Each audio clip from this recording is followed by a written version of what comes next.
जोहार जय निवासी, मैं रविंद्रा ने। आप देख रहे हैं एमएन टीवी। वैश्विक स्तर पर अब $4 प्रतिदिन प्रति व्यक्ति आय को गरीबी रेखा का पैमाना बनाए जाने की चर्चा होने लगी। हालांकि ये परिभाषा कम आय वाले देश के लिए समस्या खड़ी कर सकती है, क्योंकि इन देशों में प्रति व्यक्ति आय के स्तर को इतने ऊंचे स्तर पर ले जाना शायद मुश्किल होगा। इसलिए भारत में गरीबी रेखा से नीचे जीवन यापन करने के लिए लोगों की संख्या बढ़ रही है। भारत और अनेक देशों में ऑक्सफैम इस एनजीओ ने कोरोना चलते एक सर्वे किया और बताया कि उसमें भारत समेत जिन देशों की आय कम है उनकी गरीबी रेखा की खाई बढ़ रही है। इंडियन एक्सप्रेस की रिपोर्ट के मुताबिक द इनइक्वालिटी वायरस का रिपोर्ट भी सामने आया है। भारत की अर्थव्यवस्था की रफ्तार धीमी नहीं, बिल्कुल थम सी गई है। कल तक छोटे मोटे व्यवसाय करने वाले बड़े बड़े शहरों में जाते थे, वो अपने गांव में चले गए और कुछ दिनों के बाद वापस आ गए। पहले जितना काम मिलता था अब उतना काम नहीं मिल रहा और उनका लगभग व्यवसाय बंद हो गया। जिनको काम मिल रहा है उनको पहले जैसे पैसा नहीं मिल रहा है। ग्राहक के पास पैसा नहीं होगा तो व्यवसाय कैसे कर सकेगा। इनइक्वालिटी वायरस का रिपोर्ट यह भी कहता है जो हमारे देश में पूंजीपति जो अरबपति बन गए हैं उनकी आय 35% बढ़ गई है। अब वे खरबपतियों की लाइन में खड़े हैं। इसे आप विजुअल देखना है तो cinema, TV channel, web series के बड़े बड़े कॉर्पोरेट घरानों की कहानी में देख सकते हैं। 2-4 साल पहले फिल्मों में जो कहानियां होती है वो बदल हो गई है। पहले फिल्मों की कहानी में लाखों करोड़ों की बात होती थी, आजकल करोड़ों अब्जों की बात होती है। 2009 में इन अरबपतियों की संपत्ति 90% बढ़कर $422.9 अरब हो गई।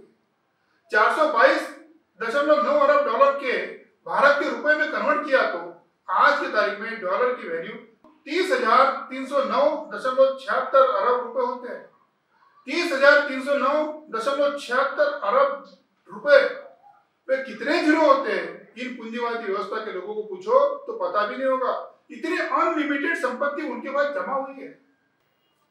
ऑक्सफैम ने इन पूंजीवादी लोगों के धन संपदा की अलग से गिनती किया।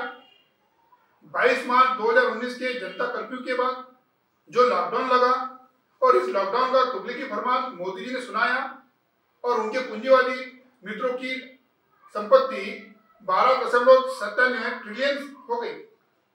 मोदी जी ने $5 ट्रिलियन यानी 350 लाख करोड़ रुपए इकोनॉमी देश की अर्थव्यवस्था होने का सपना दिखाया, जिसे मोदी सरकार ने 5 साल में यानी 2024 तक साकार करने का फैसला लिया था। यहाँ तो धन की गंगा उल्टी बहने लगी है। देश की नहीं उनके पूंजीवादी मित्रों की 250% संपत्ति बढ़कर उनकी बल्ले बल्ले हो गई है। मोदी जी ने 2014 को 15 लाख रुपए का जुमला फेंका था। देश में 13 करोड़ 80 लाख लोग गरीब हैं और इन लोगों के पूंजीवादी लोगों के पैसे से बंटवारा करेंगे तो 94,045 रुपए का चेक डायरेक्ट उनके अकाउंट में जमा हो सकता है। एक गांव में एक व्यक्ति अपने परिवार के साथ रहता था। उसके यहाँ उसका बचपन का मित्र आता जाता था। जब उस मित्र को उसकी पत्नी खाना खिलाती थी तब थाली में ड्रम स्टिक की सब्जी परोसती थी। इस ड्रम स्टिक के हिंदी में सहजना, सुजना, सिंजन, मुनगा भी कहा जाता है। इसका पौधा लगभग 10 मीटर ऊंचाई वाला होता है, लेकिन लोग इसे 1.5-2 मीटर ऊंचाई तक हर साल काट देते हैं, जिससे इसके फल, फूल, पत्तियों तक हाथ आसानी से पहुंच सकता है। अगली बार उस मित्र ने उस व्यक्ति के घर जाने के बाद खाना खाया। खाने में वही ड्रम स्टिक की सब्जी मिली। उस मित्र ने उस व्यक्ति के घर के पीछे जाकर देखा। उसके घर के पीछे 4-5 ड्रम स्टिक के पौधे थे। उसने रात में उठकर वो पौधे तोड़ दिया और सुबह उस व्यक्ति के घर से चला गया ताकि अगले बार ड्रम स्टिक की सब्जी खाना ना पड़े। इस बार ये मित्र 1 साल के बाद आया। उस व्यक्ति के घर के पास गया तो उसका घर नहीं दिख रहा था। जिस जगह पे उसका घर था एक बड़ी बिल्डिंग खड़ी हुई थी। वो व्यक्ति बिल्डिंग के सामने खड़ा था। उसे घर में लेकर गया। मित्र को इस बार पंच पकवानों की दावत मिलाई। मित्र इस बार तृप्त हुआ। ड्रम स्टिक की सब्जी खाने से बच गया।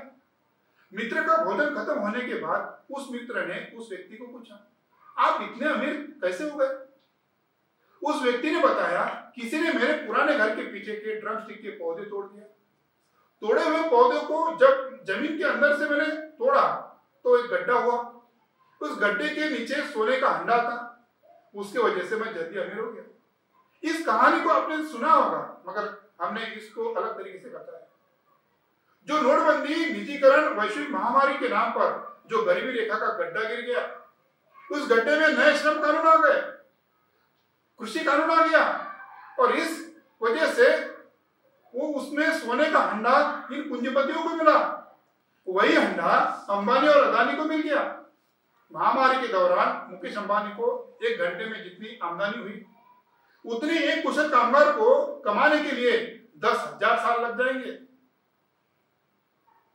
ऑक्सफैम के रिपोर्ट में कहा गया कि कोरोना वायरस महामारी पिछले 100 वर्ष का सबसे बड़ा स्वास्थ्य संकट है, और इसके चलते 1930 की महामंदी से सबसे बड़ा आर्थिक संकट पैदा हुआ है।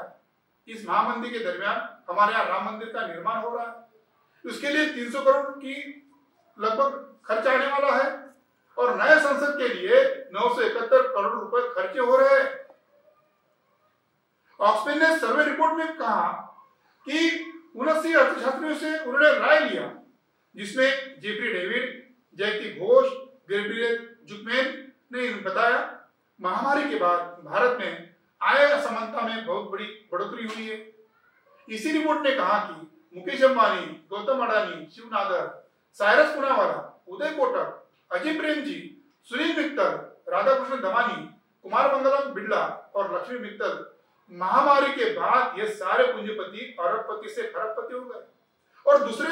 और लॉकडाउन के बाद हर घंटे में 1,70,000 लोग बेरोजगार हो रहे थे। ऑक्सफैम के सर्वे ने कहा, इन अरबपतियों की बढ़ती संपत्ति का विनियोग अगले 10 साल तक नरेगा योजना या स्वास्थ्य मंत्रालय सुचारू रूप से चलाया जा सकता है। कोरोना काल में 12 करोड़ 2 लाख लोगों का बेरोजगार चला गया। इसमें 75% असंगठित क्षेत्र है, इनका कोई वाली नहीं है। मजदूरों के लिए स्ट्राइक होता है, 1-2 दिन चलता है। उनके प्रमुख ब्राह्मण होते हैं, कुछ दिन मीडिया में नेतागिरी करते हैं और वास्तविक मुद्दे से भटक जाते हैं। भारत की मजदूर संगठन और उनका प्रभाव ऐसे ही खत्म हो गया। कांग्रेस से भाजपा तक इन्होंने सारा का सारा संगठनों का जो मजदूरों का संगठन था वो तमाम कर दिया है।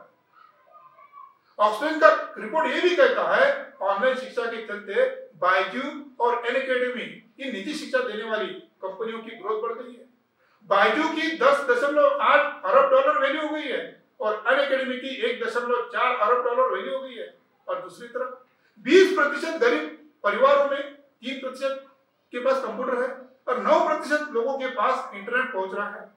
ऑक्सफैम के अनुसार कोरोना से प्रभावित अमेरिका के बाद भारत का ही नंबर लगता है। भारत यह घनी आबादी वाला देश है। शीर्ष 20% परिवारों के 93% की तुलना में 20% परिवारों में 6% लोगों के यहाँ स्वास्थ्य सेवा, पानी, शौचालय की व्यवस्था बनी हुई है। इस दरमियान बेरोजगारी में लैंगिक असमानता निर्माण हुई है। महिलाओं में बेरोजगारी का 15% से बढ़कर 18% हो गई है। महिलाओं की बेरोजगारी से भारत की जीडीपी में लगभग 8% यानी 218 अरब डॉलर का नुकसान हो सकता है। भारत की अर्थव्यवस्था में महिलाओं का स्थान महत्वपूर्ण होता है। महिलाओं का बचत अर्थशास्त्र, उसे आप बैंक भी कह सकते हैं। हमने नोटबंदी के समय वो अर्थशास्त्र देखा है। घर में किसी के पास भी पैसा नहीं था, मगर महिलाओं के पास संचय किया हुआ धन था। कहा जाता है कि भारत में सम्राट अशोक के समय सुवर्ण काल था। वह मातृसत्ताक पद्धति थी। उस समय भारत का जीडीपी 33% था। यह जीडीपी की बात अर्थशास्त्री अमर्त्य सेन ने अपनी किताब में लिखी है। Institute of social studies trust का अपना एक सर्वे है। जिन महिलाओं की नौकरियां सुरक्षित रही, उनकी आय में 83% की कटौती हुई। इस कोरोना के लॉकडाउन में स्वास्थ्य सेवा, आंगनबाड़ी सेवा वंचित हो गई। इससे गरीब महिलाओं के स्वास्थ्य पर बड़ा प्रभाव हुआ। परिवार नियोजन सेवा बंद होने से 2,95,00,000 महिलाओं को अनचाहे गर्भधारणा हुई। 18 लाख गर्भपात हुए।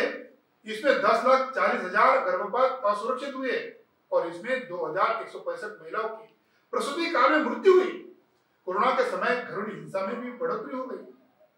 ऑक्सफैम के मुख्य कार्यकारी अधिकारी अमिताभ बेहर ने कहा, इस रिपोर्ट से साफ पता चलता है कि अन्यायपूर्ण आर्थिक व्यवस्था से कैसे सबसे बड़े आर्थिक संकट के दौरान सबसे धनी लोगों ने बहुत अधिक संपत्ति अर्जित की, जबकि करोड़ों लोग बेहद मुश्किल से गुजर बसर कर रहे हैं। बेहर ने कहा, कोरोना वायरस को शुरुआत में समानता वाले कहा जाए है, लेकिन लॉकडाउन लगाए जाने के बाद समाज में फैली असमानता को बढ़ाया गया। बताया कि ऑक्सफैम की इंटरनेशनल रिपोर्ट का हिस्सा है, जिसे वर्ल्ड इकोनॉमिक फोरम के उद्घाटन दिवस पर दावोस संवाद के दौरान जारी किया गया। ऑक्सफैम इंटरनेशनल की कार्यकारी निर्देशक ग्रेबियल बुचर ने कहा, अमीर और गरीब के बीच गहरी खाई कोरोना जितनी घातक हो रही है।